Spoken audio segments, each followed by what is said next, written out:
अक्सर होता है जब सिद्धि किसी को प्राप्त होती है या कुछ भी प्राप्त होता है तो वह उसके मद में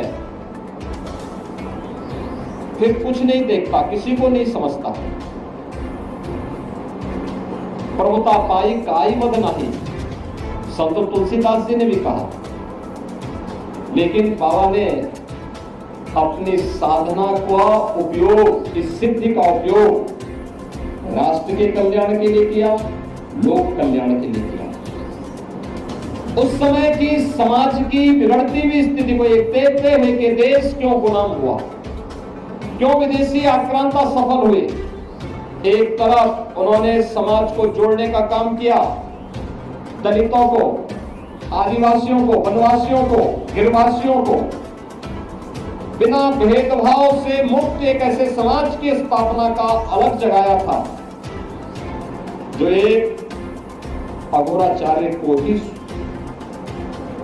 के द्वारा ही संभव था, एक योगी के द्वारा ही संभव था, एक संत के द्वारा ही संभव था। उच्च कुलीन परिवार में जन्म लिया, लेकिन उन्होंने कहा नहीं, छूत अस्पृश्यता के भाव को त्यागना होगा, तभी ये देश सुरक्षित हो पाएगा। और यहाँ के दलितों को, वनवासियों को, यहाँ के जनजातीय समुदाय को उन्होंने बड़ी संख्या में अपने शिष्य के रूप में स्वीकार करते हुए उनके जीवन को प्रशस्त करने के लिए अनेक कार्यक्रम चलाए। तो दूसरी तरफ मुगल आक्रांताओं को भी उन्होंने उस समय सबक सिखाने के लिए सांझा को भी डपट करके भगाने का काम किया था, जो उनके चमत्कार को देखने की प्रतीक्षा करना था। उन्होंने विदेशी आक्रांता उस समय के जो शासक थे उनको फटकार लगाई थी।